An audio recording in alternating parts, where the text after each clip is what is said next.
ए बाळू धनगरा, यावर्षी प्रसाद करायला बंदी आहे. 4 लोकांच्या वर एकत्र जेवायला बसायचं नाही, समजलं काय? नाहीतर हातात बेड्या पडतील.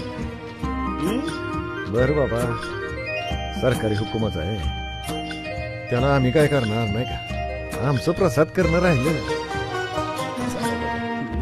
विठ्ठला बीर देवा, प्रभू बाळू धनगर हर साल तुझ्या यात्रेला येतो.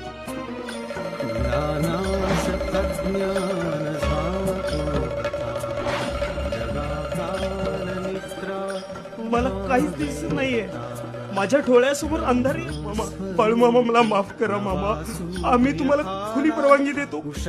प्रसाद झाला उषक्कान झाला, उषक्कान झाला, उषक्कान झाला.